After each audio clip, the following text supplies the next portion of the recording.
Bruno Renaud, l'exploitation c'est la SCEA des Ponts dans le sud-ouest marnais, à Villeneuve-Saint-Vise plus précisément.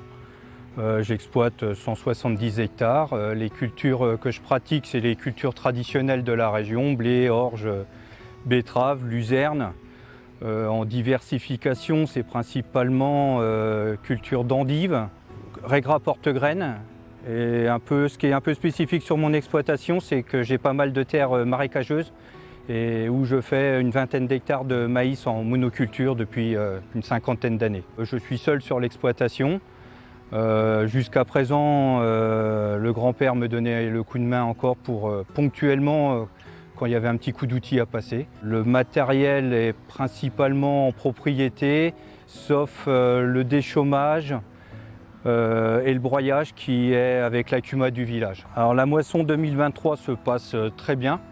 On a été arrêté un tout petit peu par des orages, mais ça a très peu plu dans notre village, donc on a arrêté une journée, ce qui est rien. La moisson se passe bien. Par contre, en termes de rendement, on est plutôt déçu. Ça va être une moisson moyenne, plutôt moyenne moins que moyenne plus, et à peu près dans toutes les cultures. Il n'y a rien qui sort du lot. D'habitude, il y a toujours une culture qui sort du lot. Là, ça va plutôt être dans la moyenne. C'est pas une catastrophe, mais ça ne sera pas la moisson du siècle. Le début de l'année, la météo était un peu compliquée. On a eu printemps froid, beaucoup arrosé au mois de mars. Les implantations des cultures, c'était compliqué. Les betteraves, les créneaux, c'était un peu compliqué. La plantation des tournesols, c'était sur des terres colorées qui étaient très humides. J'ai préféré aller semer mes maïs en terres marécageuses qui étaient plus saines que ces terres-là pour pouvoir avancer dans les travaux. C'était un peu compliqué cette année. Les créneaux étaient très serrés. Et puis après, une fois qu'on a eu tout semé, finalement, après, il a fait sec. Alors, bon, c'est la météo, c'est comme ça.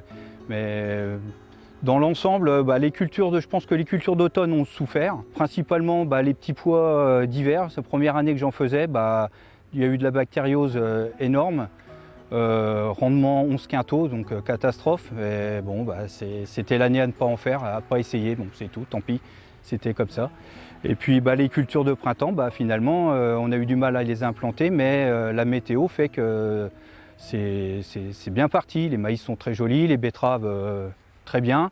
Les tournesols commencent à fleurir. Là, on arrive au 14 juillet, c'est en train de fleurir, c'est pas mal. Cette année, c'est une année un peu de transition chez moi parce que c'est la dernière année qu'on va faire la moisson familialement, on va dire.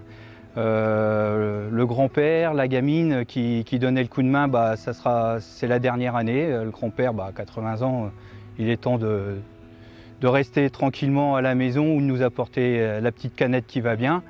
Les enfants, les vlagrants, l'école se termine et puis ils vont être dans la vie active.